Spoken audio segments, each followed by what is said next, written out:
Europa e Grupo Plaenge juntos em prol do Rio Grande do Sul, Bruna Subtits. Estamos com o nosso convidado aqui no estúdio, Roaldo Menegatti, ou Menegá, né? Já ouvi as duas pronúncias, você nos corrija, por favor, que é geólogo e coordenador do Atlas Ambiental de Porto Alegre. Bem-vindo aqui à Band News.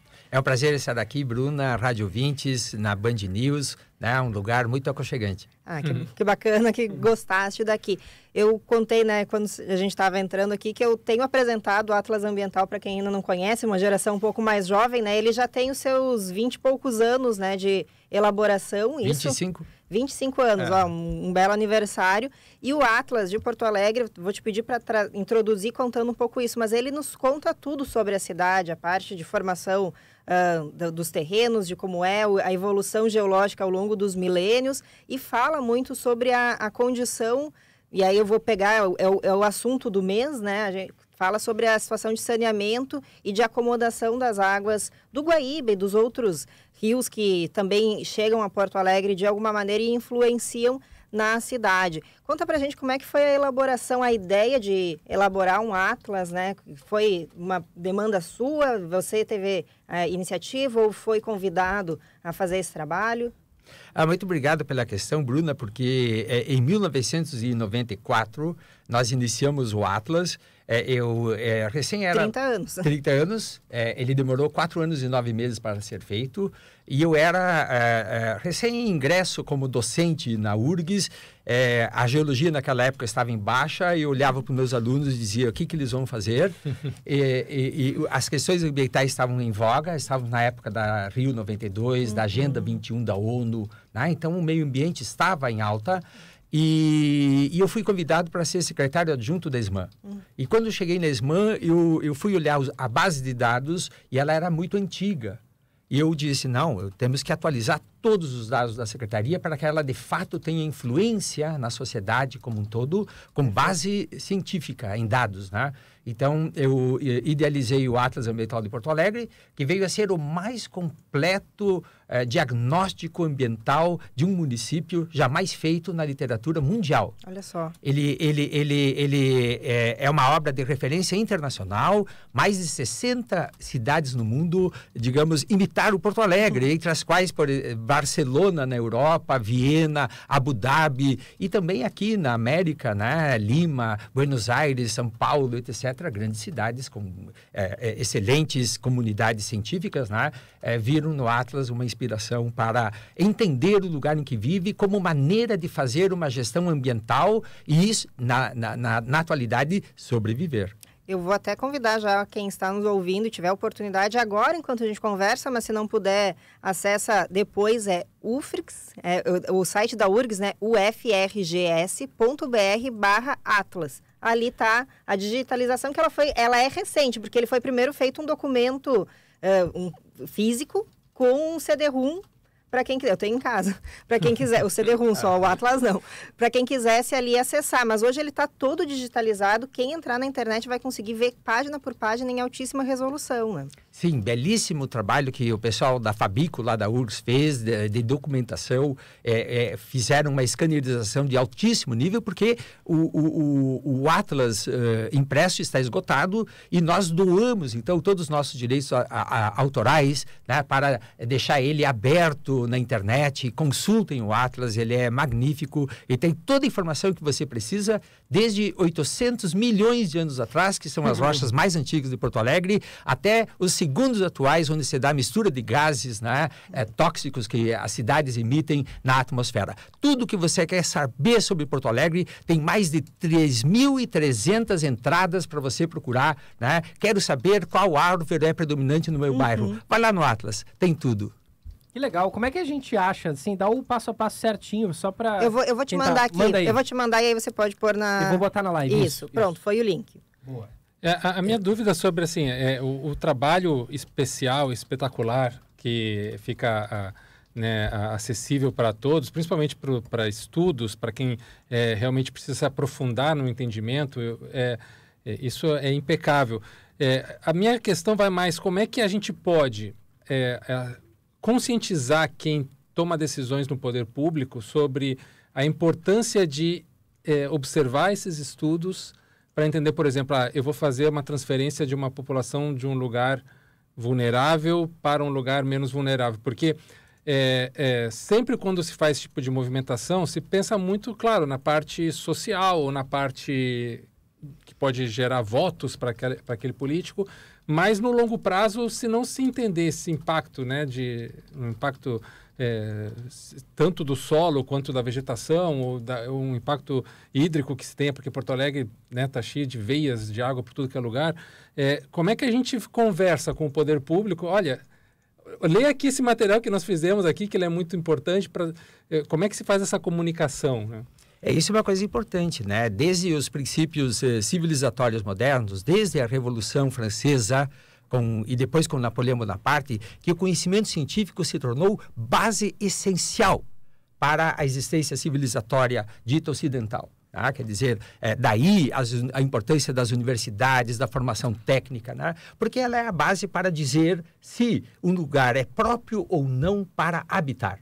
Quer dizer, o conhecimento tem a ver com habitar, viver melhor. Né? Então, há locais que são proibitivos para habitar, que são os locais da água. Né? Um rio não é só, por exemplo, sua calha, ele é também sua planície de inundação. Um rio, quando chove muito, ele sobe e inunda as áreas que estão próximas. Não podemos habitar aí porque pode acontecer que durante um certo tempo não haja inundação, mas quando ela ocorrer, ela será vigorosa como essa que aconteceu agora. Então, nós humanos somos sempre muito premidos pelas urgências, pelo nosso dia a dia, e às vezes a gente não levanta a cabeça para olhar o horizonte, olhar ao redor no lugar em que a gente vive. É por isso que foi feito o Atlas, para que ele ajude cada cidadão, cada cidadã e principalmente técnicos, né?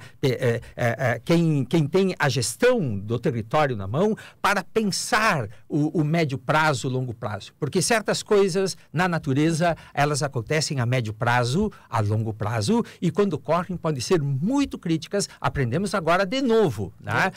Tínhamos aprendido em 41 e agora aprendemos de novo que há limites, né? Porque a natureza, ela trabalha, às vezes, silenciosamente no longo prazo. Então, geólogos, geógrafos, técnicos, né? No caso do Atlas, foram 134 técnicos de todas as áreas e especialidades, né? Que fizeram essa obra. É uma obra que tem um fundo interdisciplinar o mais completo que jamais fizemos para um território. É o mais completo acervo de dados de um município no mundo.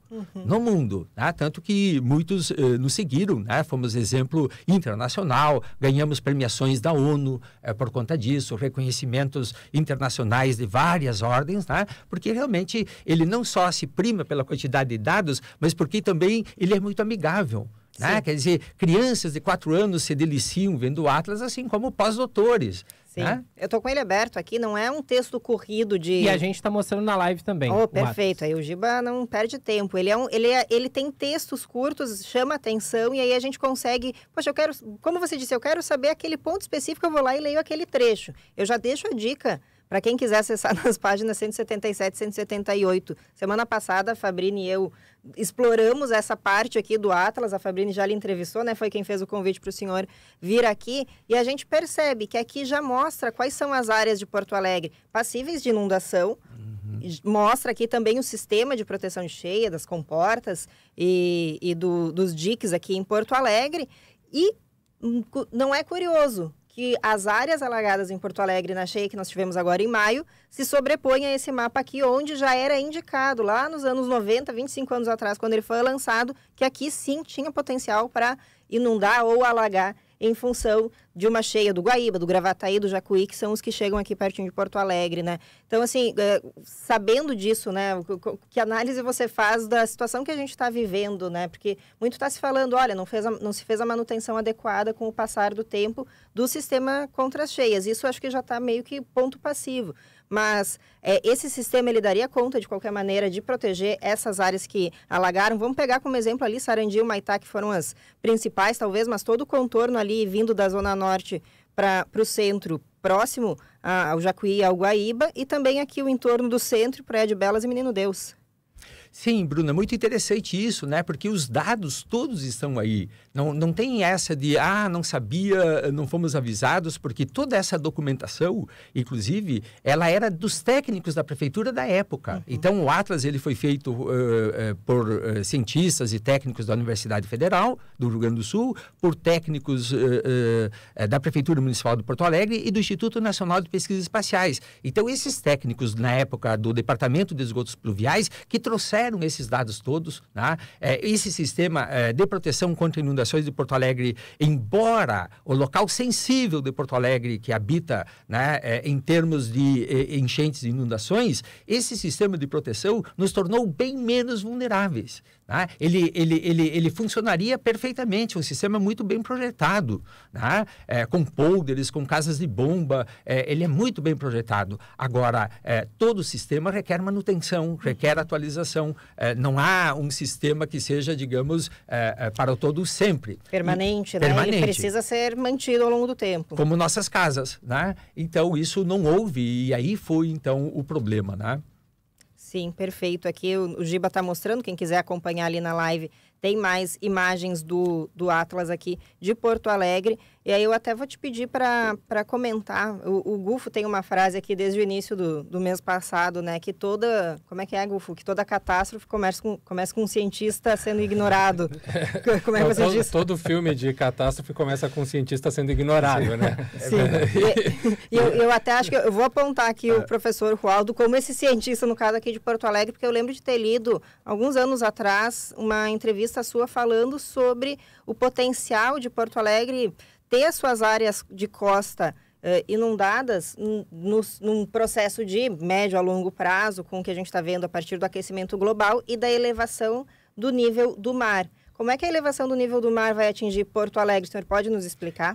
Isso é muito interessante, Bruna, porque o que as teorias sobre clima dizem, né, é que vai ter aquecimento, vai subir o nível do mar, vão derreter as geleiras. Agora, nós temos que olhar onde moramos. Tá? Quer dizer, se chover 800 milímetros no oceano, isso pode não afetar ninguém, né, se não tiver nenhuma embarcação ali. Mas se chover 800 milímetros onde a gente mora, cuidado, eu tenho que olhar o telhado onde eu moro. Eu tenho que olhar os rios que ladeiam meu terreno. Né? E é isso, então, que aconteceu no Rio Grande do Sul, quando precipitou 800 milímetros lá no Planalto, né, na região de Caxias, de Passo Fundo, Cambará do Sul.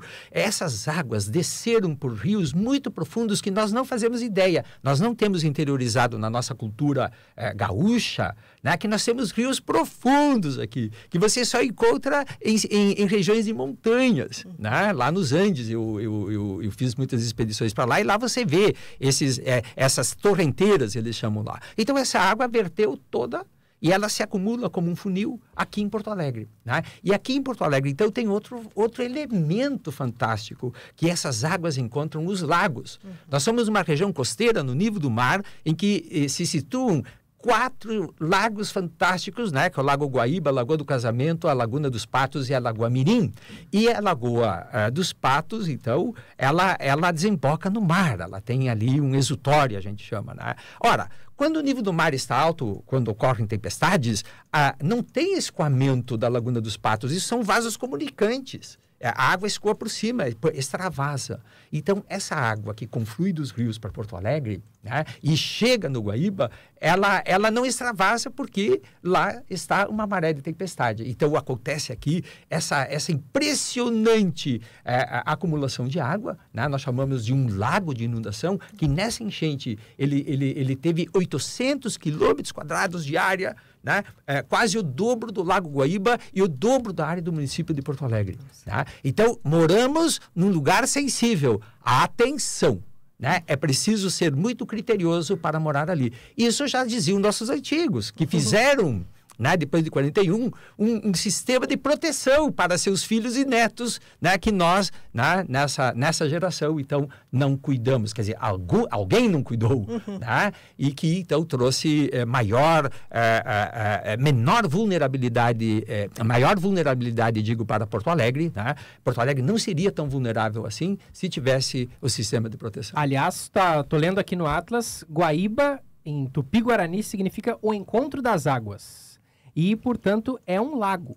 Então, o É Atlas, um debate que existe. o Atlas decreta, acabou a discussão, Bruno. Guaíba é um lago, portanto, né? Porque tem aquela discussão, é rio, é lago, tem gente que diz que é estuário, né? Sim. Mas é um lago. É um lago porque estuário tem que ser aberto ao mar, né? Tem que ter água salina dentro do estuário, não é o nosso caso. Na verdade, as pessoas têm uma percepção, cada um tem a sua percepção, ela é verdadeira. Mas nós, na ciência, temos que trabalhar com conceitos. Então, correnteza, né, não define um rio.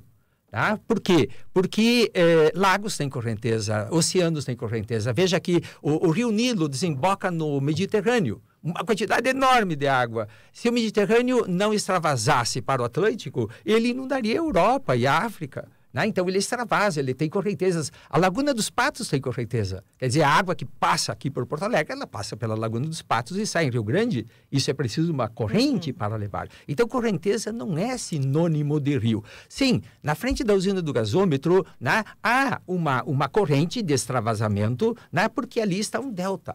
Para nós... Porque até antes dali, né, ali na altura do cais, ainda é Jacuí, né? Isso. Ali o Cais Mauá e o Cais Navegantes, essa face de Porto Alegre, né, ela está de frente ao delta do Jacuí. O delta do Jacuí é composto por vários canais. O delta do Jacuí, um delta, é sempre o ponto final dos rios. E ali é o ponto final do rio Jacuí, do Caí, dos Sinos e do Gravataí. Né? Não há rio depois de delta no mundo. Né? E isso é proibitivo. Por quê? Porque o delta é o momento em que um rio encontra um corpo d'água maior, ele perde a velocidade e ele joga ali, então, todo o material que carrega. Que material? Né? Areia e lama. Isso, então, vai depositando no fundo e, quando está imerso, temos as ilhas, as belíssimas ilhas do delta do Jacuí. Né? Então, não pode haver, depois de um delta, rio, porque os rios perdem sua força exatamente ali. Né? Então, isso é um conceito técnico importante, né? Porque, do contrário, então, nós deveríamos ter no mundo algum rio depois de um delta. Não há na literatura esse fato. Né? Interessante isso, você falou, né? Os rios, eles trazem ali os seus sedimentos juntos. E muito tem se falado que precisa assorear, esse é o termo, o Guaíba... Desassorear. Perdão e obrigado pela correção. Isso é eficiente? Isso traria uma diferença no nível do Guaíba como nós temos hoje aqui em Porto Alegre? Veja, quando nós lidamos com corpos tão grandes quanto o Guaíba, com 470 quilômetros quadrados e 2,5 metros na média de profundidade, não são sistemas simples, assim como desassorear uma valeta, um arroiozinho que passa no lado da nossa casa. São sistemas muito complexos. E no caso do Guaíba, sendo um lago, ele acumula ali desde... Né? O advento da nossa cidade na margem do Guaíba, ele acumula tudo que se jogou ali. Né? Então, o leito do Guaíba tem contaminantes. Se nós formos mexer nesse leito lodoso, é um lodo orgânico, com muita matéria orgânica, né? E nós devolvemos para a água. Então, tornaremos a já precária qualidade da água do Guaíba muito pior. E depois a outra pergunta é, onde nós vamos botar esse material contaminado? Tá? Então, desassorear rios, claro, em alguns casos é muito importante. Ah, mas são casos contingentes, não é uma regra geral. Não há regra geral para resolvermos uma situação complexa. Né? Nós vamos ter que estudar caso a caso e, principalmente, Bruna, discutir com as comunidades. Né? Esse é um aspecto importante porque, ao se discutir com elas, todos nós aprendemos. Né? E nós precisamos aprender muito sobre nosso território, não é mesmo? Que maravilha esse Atlas aqui, Gufo. Eu tô encantado. Eu mostrei várias páginas aqui na live e eu recomendo muito. Quem quiser olhar... O link está ali nos nossos comentários no chat no YouTube. E eu estou botando de novo aqui uma foto da página 2 do Atlas. Aquela foto é linda. Que é aquela foto que mostra das ilhas do Delta do Jacuí, uma foto aérea feita, e lá no fundo a cidade, o centro, a zona norte. Que espetáculo, ó, tá ali de novo, ó. E é lindíssimo. Assim, deveria ser uma leitura obrigatória de todo cidadão de Porto Alegre, todo político, vereador, prefeito, todo mundo daqui da cidade deveria obrigatoriamente conteúdo escolar, disciplina nos colégios. Exato. Ele foi... Depois que nós fizemos o Atlas em 1998, nós começamos um programa de educação ambiental nas escolas municipais de Porto Alegre. Nós formamos 600 professores da rede municipal, professoras fantásticas, né? Realmente um privilégio ter trabalhado com a rede municipal de professores. Formamos 1.200 alunos que montaram laboratórios de inteligência do ambiente urbano nas escolas. Ou seja, o laboratório reúne materiais, mapas, litotecas, rochas, fotografias do bairro em que a escola está situada. E construiu um mini museu dentro da escola. Passaram 50 mil crianças, né, por esses laboratórios e depois, em 2019, fecharam todos os laboratórios. Alô, prefeitura, vamos reativá-los, por favor, isso é importantíssimo, né? Porque para a criança, eu já falei isso aqui em algum momento, a noção de espaço da criança, ela tem que ser crescente. Ela primeiro entende o que é a casa dela, a família, o quarteirão, o bairro, depois a cidade, país, mundo. Isso tem que ser crescente. Poxa, então, ter ali na escola a possibilidade de fazer ela entender tudo que circunda o espaço onde ela convive, é fantástico. É uma educação ambiental, mas também é urbana, educação de todas as maneiras, né? Poxa, que interessante. Isso precisa ser reativado. Isso mesmo, Bruna. E é uma educação baseada no lugar, nós chamamos, né? E é uma educação que educa também algo muito importante, que é a percepção. Se você for na frente ali do Cais Mauá, você vai olhar o Delta do Jacuí, o que tem ali é um canal deltaico, ele tem correnteza, os canais deltaicos têm correnteza. E você vai imaginar que todo Guaíba é assim, né? Então você tem que treinar a tua percepção e ir um pouco mais ao sul, de Ipanema e depois lá Belém Novo e depois também lá em Itapuã, você verá um lago fantástico que tem nada menos de 19 quilômetros de largura. Olha, 19 quilômetros é 3 vezes a largura do maior rio do mundo, que é o Amazonas. Então, você vai ver o lago. Então, nós não podemos restringir a denominação de um corpo d'água pela percepção imediata. A gente tem que pesquisar, percorrer. Levar essas crianças a fazer um turismo aí de norte a sul da nossa cidade. Dá para fazer turismo onde a gente vive também, né? Não, eu só queria entender um pouco também, porque a gente está falando muito das águas, muito das partes que são inundadas, mas Porto Alegre tem muitas áreas altas também, morros, montanhas, e, por exemplo, quando a gente tem questão de distribuição de água, a sensação que se dá é que a gente não olha muito para essas áreas como áreas diferentes também, né? E a gente precisa passar para as pessoas essa percepção de que nós temos também aqui elevações importantes na cidade, né? E que elas foram parte da nossa construção de Porto Alegre, entender assim, não, tem um morro aqui tem que subir um pouco mais a construção, tem que subir um pouco mais o acesso à água. Como é que o senhor vê essa visão da cidade? Muito linda essa questão que tu trazes, porque Porto Alegre se situa num lugar muito geodiverso, biodiverso, hidrodiverso. É um dos locais com maior diversidade entre as regiões metropolitanas do país e, quiçá, da América do Sul. Porque aqui nós temos morros, esses morros graníticos belíssimos, com matas fantásticas que estão ainda nas encostas, né? Como na encosta do Morro Santana, né? Formando cristas, ou também morros isolados, tão lindo quanto o Morro São Pedro, né? O Morro Agudo, o Morro da Tapera, são locais belíssimos, né? Que nós temos que cuidar na sua integralidade, né? São os últimos estoques ambientais que nós temos. E temos também os nossos banhados, né? Porto Alegre, no passado longínquo, há 400 mil anos atrás, né? Muito tempo, quando o nível do mar subiu muito, ele afogou todas essas regiões baixas de Porto Alegre até Novo Hamburgo. Né? E só estavam imersos os morros de Porto Alegre. Né? Então, Porto Alegre funciona, do seu ponto de vista, digamos, dinâmico, como uma ilha. Nós temos os nossos morros junto com Viamão, né? Viamão também, e na saia desses morros mais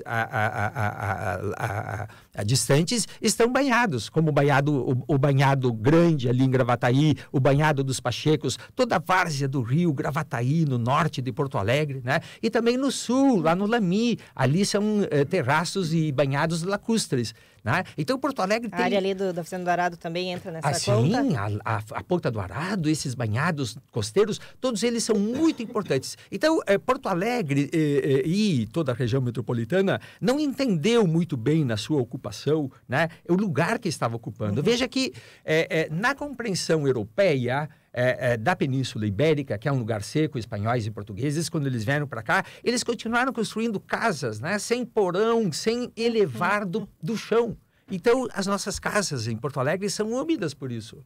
Não são casas apropriadas para lugares de banhados, lugares úmidos, e que tu tem que elevar a casa, né? Daí tu vai ter menos umidade, né? Então, essas transposições da cultura europeia, sem enxergar o lugar, sem conhecer o lugar, elas também trouxeram, digamos, arquiteturas, modos de vida não adaptativos ao lugar. Né? E agora, então, nós vamos ter que repensar isso.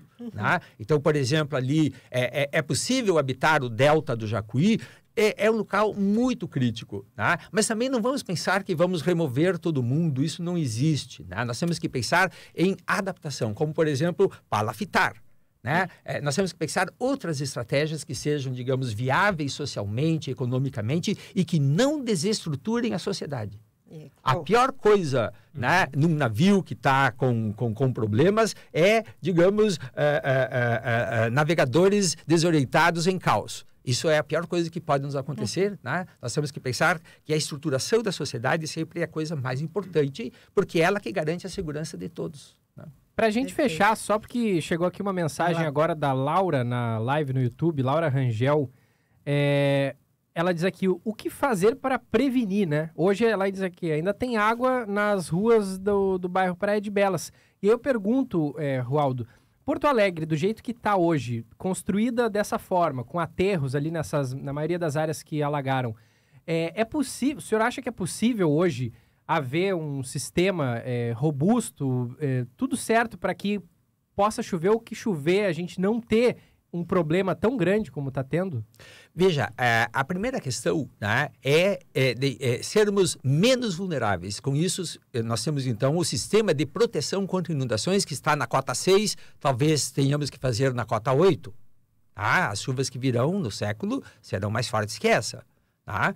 Então, mais um sistema de proteção, ele é fundamental, ele diminui a vulnerabilidade. Há muitas coisas para se fazer. Reconstituir, regenerar os nossos ecossistemas. Nós precisamos tornar toda a orla do Guaíba, né, um corredor ecológico protegido, tanto na orla continental como na água. Né? Conectando os últimos estoques que nós temos. Se fala muito em cidade esponja, né? Mas as cidades esponja na China, elas são paisagismos para criar banhado dentro das cidades. Nós já temos banhados naturais. Né? O que nós precisamos é conectá-los e compreendê-los como tal, como um serviço ecossistêmico. Né? Podemos fazer cidades esponjas fantásticas, com jardins naturais, jardins botânicos naturais, apreciáveis, né? Dessa diversidade que Porto Alegre tem. Né? Porto Alegre é tão diversa que encanta qualquer naturalista que já passou por aqui. Começando por Saint-Hilaire. Né? Sim, Saint-Hilaire e tantos outros. Né? Então, mas né? O único instrumento que de fato consegue realizar com potência uma prevenção é o conhecimento. É o conhecimento. Né? O conhecimento, ele não só previne as coisas imediatas, como te dá perspectiva de futuro. Então, nós precisamos agora entender questões de curto prazo, de médio prazo e de longo prazo. E, para isso, nós precisamos de conhecimento. Né? E que conhecimento é esse, por exemplo, em não negar a mudança climática? Tá? Quer dizer, muitos dizem assim, mas em 1941 choveu muito e não tinha aquecimento global. Não, o aquecimento global se dá desde 1870. Mas em 1941, ninguém previu aquela enchente. E agora nós estamos prevendo as enchentes. Essa é a diferença. Sim. Nós estamos prevendo as enchentes e ela aconteceu.